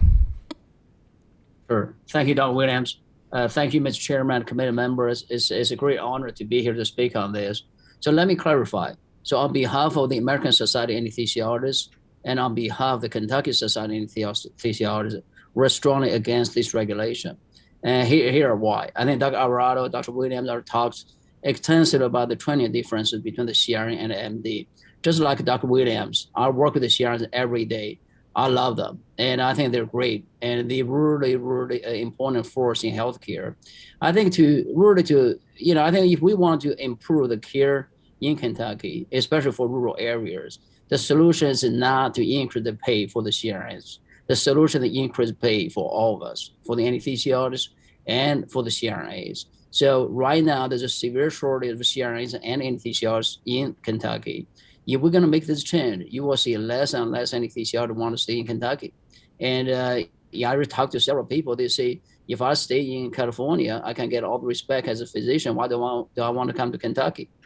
One of the committee members asked the question, do we do different things between the anesthesiologists and the CRNs? Yes, we do. So if you survey the country, right, so the transesophageal echocardiography or transthoracic echocardiography, the heart-lung ultrasound is pretty much only done by anesthesiologists, not done by the nurse anesthetists. And I think the second difference is the anesthesiologists, we actually make a diagnosis. If we see something is going wrong, we will make a diagnosis and treat the patient. We don't just follow simple protocols.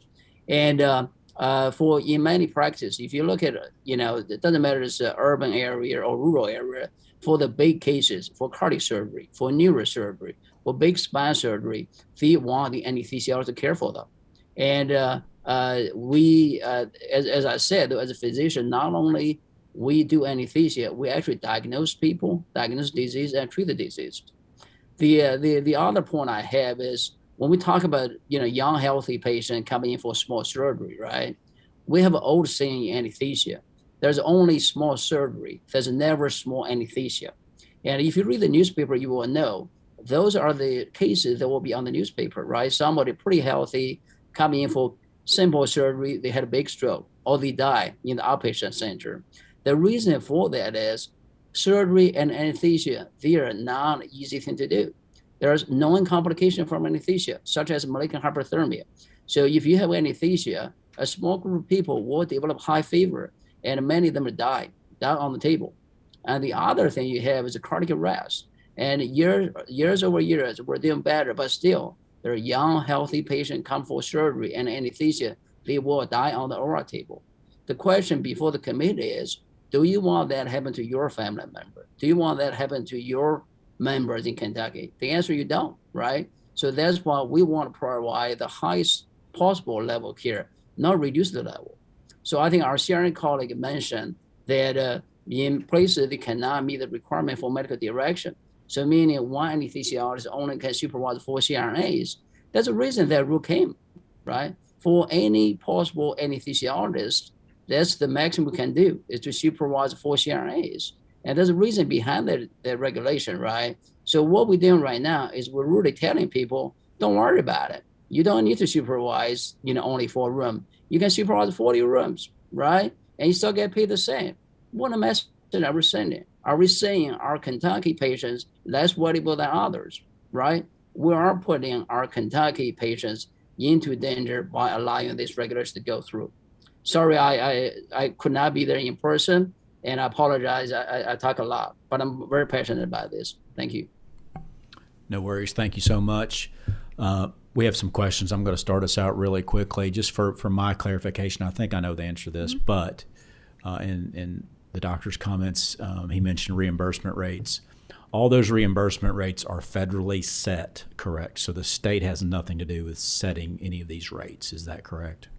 Yes, those federal rates are set, and that's actually another one of our points when we go and talk to DC with our legislators there, is that the system is broken. I don't think there are very few people that are happy with the totality of Medicare and Medicaid, and that's something that definitely does need to be looked at on a federal level.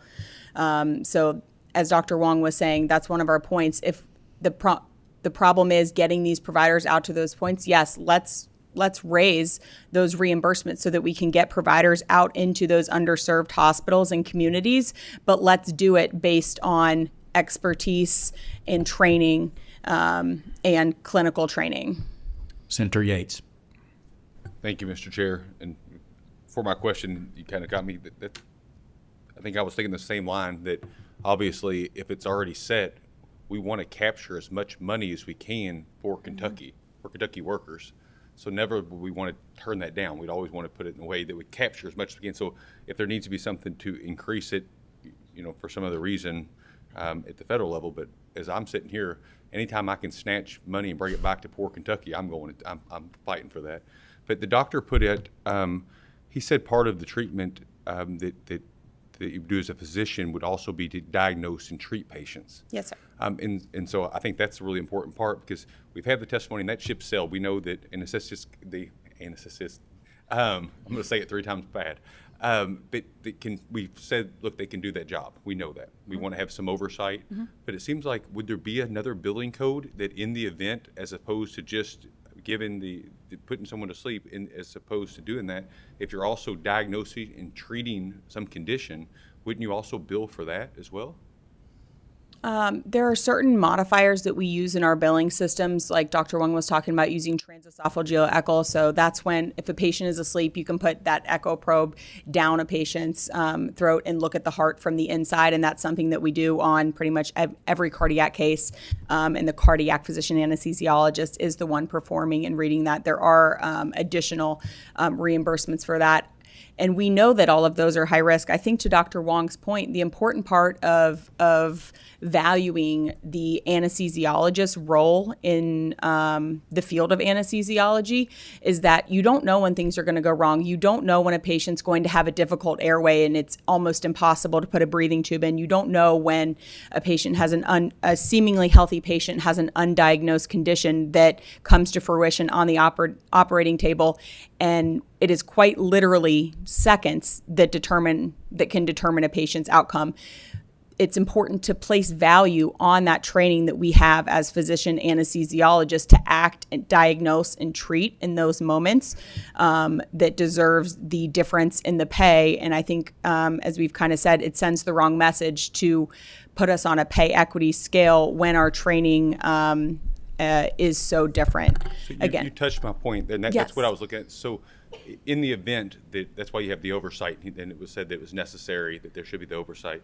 So in the event that there's something gone wrong, there's a complication, we need you. That's where the doctor comes in, but that billing is done separate. So in the event there's not, that's why I keep going back to my practice. Sure. If it's something that the paralegal does, it gets on a bill, sends it out. That's how my office does it. This was billed at the attorney rate, this is billed at the paralegal rate, sent out. But in your situation, in the event that it's something that's routine, that's gone through, and the service costs X amount of dollars. But if you're there as a doctor and you have to diagnose or treat or do something else, you're going to bill above and beyond that, correct? No, that's not just the echo. Is that correct, Dr. Wong? Or the nerve blocks after to help treat surgery, those are billed separately. But just because something goes wrong during surgery and we have to step in and intervene, there's no additional code or charge for that. And that's what you're going to the federal government to try to do? Unfortunately, with Medicare, if they increase our anesthesiology reimbursement, they have to take it from somewhere else. So that's kind of the root of the problem, is we're not trying to take money from everyone else. It hasn't been overhauled in years, which is, its own separate issue. But I can tell you, working at a high acuity center like U of L, like Dr. Wong and I do, and the Jewish Heart Hospital just down the street that we also staff as part of our group, when things go wrong, the nurse anesthetists are not calling their fellow nurse anesthetists. They're calling the physician anesthesiologist into the room.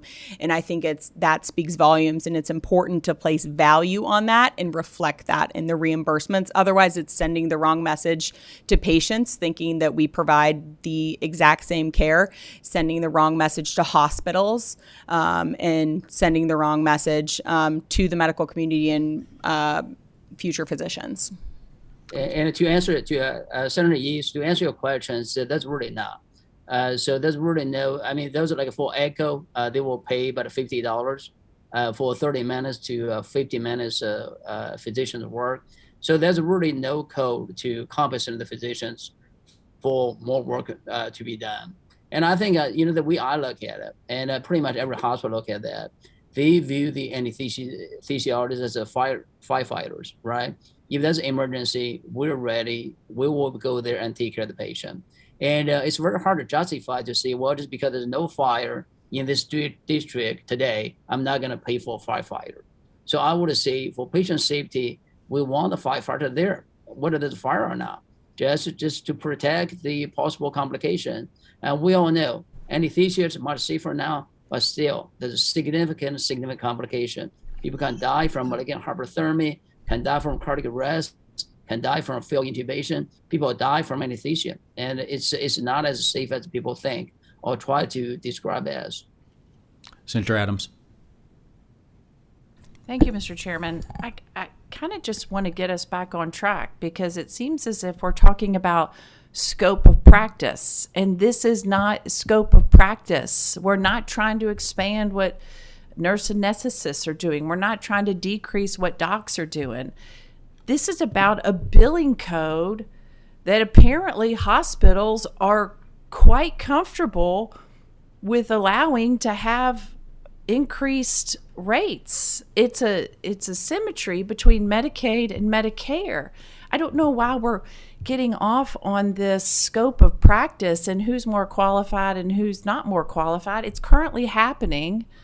And from my understanding is that everybody was at the table at the same time and everyone agreed that this was an appropriate way to go. And all the hospitals were represented and the anesthesiology community. So, Mr. Chairman, I don't know if this is the appropriate time, but I just think we're kind of off track with a billing code for that a facility is allowed to submit.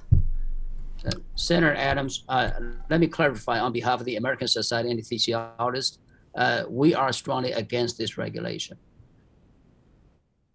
Yes, thank you, Senator Adams. I agree with you. This is not a scope of practice issue at all. I think our issue with this stems from the fact that, and sorry, I'm trying to think of a way to word this correctly to get across what I'm meaning, is that we do provide two different levels of service, and to say that those are equal on a payment, I think, is incorrect. Representative Marzian. I was going to echo what Senator Rocky Adams was saying. This is a billing issue. This will prevent fraud. I have been put to sleep for brain surgery by a CRNA, so CRNAs can do a lot. You're acting like they're totally unqualified, but the concern I have, and maybe this was not stated correctly or whatever, but the incentive was to increase pay in the underserved area, but if you're saying they're not qualified, so it makes no sense at all. This is a billing code issue, and that's it, period. And I hope we can move forward. Thank you. We are going to move forward. Senator Alvarado is going to have the last word. Yeah, just I want to clarify, the state does set rates. So I think that was stated earlier that they don't. Medicare sets their rates. God knows Medicaid pays a lot less than Medicare has over the years. I think every provider out there knows that. So the state does set their own. They're wanting to mirror something that CMS has done. But again, this markedly expands this. 36% of the population of this state is under Medicaid. This is expanding this to that. What I'm saying is it's going to disincentivize. And people may say, no, it's not. We're already seeing that in our medical schools. We're seeing that already for anesthesiologists. If you're a hospital employer and you're going to get paid the same, and you're going to say, I can either hire an MD or I can hire a nurse anesthetist for this, and one I'm going to be paying less for right now, you're going to go with the cheaper stuff to maximize your profit margins and do away with less docs. Less docs means less people going into the profession. I'm just letting everybody know here. Everybody acts like it's no big deal, and they have their little folks that they like to hang out with. I'm telling you from a policy perspective, this is not the proper approach. We'll be regretting this in years to come in the future. Thank you, Mr. Chairman. That will be it for this subject. I think we've covered it. I think everyone's had ample opportunity to make their case. Before we move on to the next regulation, do we have any motions on this regulation? That's seeing none. There are no motions on this set of regulations, and in particular the one that we have just been discussing, 104.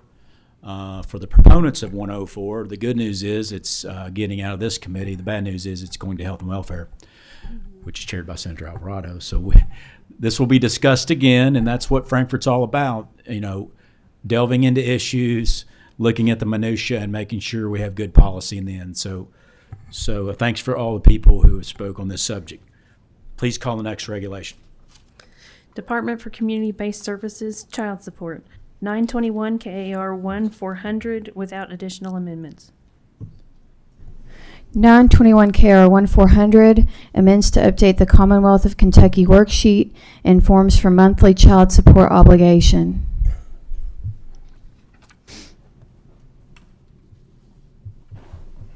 Would you please identify yourself for the record? Hi, good afternoon. Maria Lewis, Assistant Director with the Division of Child Support. Hello, I'm Joe Barnett, Branch Manager, Policy and Training, Division of Child Support. Are there any questions on this particular regulation, 400, 921 KR 001 400? Seeing none, please call the next regulation. Thank you. Thank you. Under daycare, 922 KAR 160 emergency ordinary, both have agency amendments. 922 KR 2160 E&O amend to incorporate funds received from the American Rescue Plan Act and funds appropriated from the General Assembly for the Child Care Assistance Program, increase income eligibility for families at initial application from 200% of the federal poverty guidelines to 85% of the state median income as prepared by the U.S. Census Bureau, which was formerly the eligibility level for recertification, effective August 2022. To the extent funds are available, federal ARPA funds will be used to increase the CCAP add-on incentive rates, with the special care rate increasing from $1 to $5 additional per day beyond the state maximum rate for full day and part day care. Increase provider accreditation rate from $2 to $5 per day beyond the maximum rate, and increase non-traditional hours add-on rate from $1 to $10 additional per day, incentivizing providers to consider operating during non-traditional hours. Effective September 1 of 2022, the transition period during which a household still receives Child Care Assistance Program assistance after becoming ineligible due to exceeding income guidelines will be extended from 3 to 6 months. Effective October 24th of 2022, to the extent funds are available, include that household income will be exempted from the program eligibility determination if an applicant or responsible adult meets the eligibility requirements of sections 3 and 4 of the regulation and is employed by a regulated licensed child care center or certified family child care home. An update material incorporated by reference to include that an overpayment shall not be pursued as an intentional program violation. The agency amendment for the E&O amends to update the DCC 300 Child Care Maximum Payment Rate chart to correct a typographical error. Additionally, the agency amendment for the O amends in Section 1 the definition of child care to include a reference to a guardian. Amends Section 1 and 3 to change the defined term from qualified alien or qualified immigrant to qualified immigrant for consistency with 921 KR 2006 and 2016 changes. Amends Section 8 to clarify references to the Kentucky Works program, change references from Indian to Native American, and include the abbreviation for the Low Income Home Energy Assistance Program, and amends Section 10 for clarity on the rates. That was a mouthful. Would you please identify yourself for the record? Good afternoon. My name is Laura Began, and I'm the Regulation Coordinator for DCBS. My name is Andrea Day. I'm the Director for the Division of Child Care. Thank you so much. There are agency amendments. Is there any discussion on the agency amendments? Seeing none, is there a motion for approval of the agency amendments? We have a motion and a second. Without objection, it is so ordered. I think there are a few questions, and I'll warn you in advance. I'll have a question on this subject, then I'll have a question on a totally different topic, not related to this regulation. Okay, sir. But basically what we're doing is providing an increase in reimbursements using ARPA dollars. Could you tell us quickly, we see the smaller numbers. What do you expect the total number to be once these increases go into effect? Some of these increases have already gone into effect, and we have been tracking the expenditures of increasing eligibility. So we initially increased eligibility on January 1st, and then we increased that eligibility again on July 1st. So we do have the expenditure total. So, we're continuously monitoring how much these changes are costing us. Yes, To sir. clarify my question, so what are we currently paying roughly? Once the increase goes into total effect, what will the state be paying in the future? And I know that's a guesstimate. That's a total hypothetical, but we have to kind of plan. Right. Well, there are many parts to this regulation, but the largest and the part that I think you're most speaking to, the most costly, has been the increase in eligibility. From January through June, the increase in eligibility from 160% federal poverty level to 200% federal poverty level cost us about $1.7 million. So that was just looking at families that were eligible just because of that increase. And from through the month of July, when we increased eligibility from the 200% federal poverty level to 85% state median income level, for 1 month, that additional eligibility increase cost us about $34,000. $34,000 from the 200% to the 85%. Correct, just for 1 month. So the 1.7 million, is that per year? When you went from 160 to 200, right? Was that for you say a 6-month period? That's right, correct. So the total for a year would be 3.4 million. I'm an attorney. I'm not good at math. 3.4 million. So in our biannual budget, it's approximately a $6 or $7 million increase. Okay. So we've set that. We've set the table. We know what the increase will be. So once these ARPA dollars are gone, the way I read this regulation is that baseline will still be in effect. It'll go in. We're forming a new baseline. Correct. And so to properly fund that, the General Assembly will have to come up with new money in our new budget. Well, we have this federal funding through September 30th of 2024, so we have some time. Advocates are calling on Congress to invest more money in child care, so it may be ongoing. So as I said, we're continually monitoring so that we can estimate costs. There is some fluidity, quite a bit of fluidity in the child care assistance program. But at least we'll be able to provide estimates. If Congress chooses not to do that, there will be, of course, another budget session 2024 if the General Assembly chooses to fund any parts of this. As I said, there's quite a few changes through this federal funding. But ultimately, if there is no additional federal or state funding, we would have to consider stepping eligibility or possibly other increases that we've made back down. Are these ARPA funds earmarked for this purpose? They are specifically for child care. For child care. That's okay. right. I've got another question, but it's on a different topic, and I'll circle back. Do we have any other questions?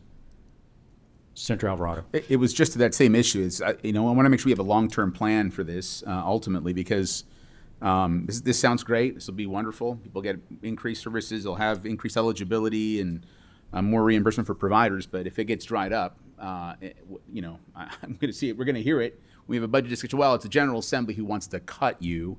That's going to be the argument. That's what I don't want to have happen for us. So right. This is wonderful. We need to have a long-term plan. If it's $7 million, we're using at least, again, and I've said this many a time, $7 million in advertising for Medicaid services. I would encourage you all to take a look at the advertising dollars, bring that in and offer this, which probably go to better use in my opinion, since we're at an all-time high for Medicaid signups. So consider that there's funds out there that we can use for this. I just don't want it to be thrown in, in the future to say it's the General Assembly's reason. They're the ones who are cutting this when it was a decision to have this done. That's the biggest thing I fear for the future. Thank you, Mr. Chairman. I would echo Senator Alvarado's comments that you're drawing the line here today, that we've stated it, but sure enough, when we come back in 2024, the message will be, you cut us. You cut us. So anyway, that's my problem. Any other questions from members on this reg? Okay. Switching gears a little bit. So, we're currently providing ARPA dollars to providers. We're providing those to private providers, nonprofits, and I think those rates are the same. Is that correct?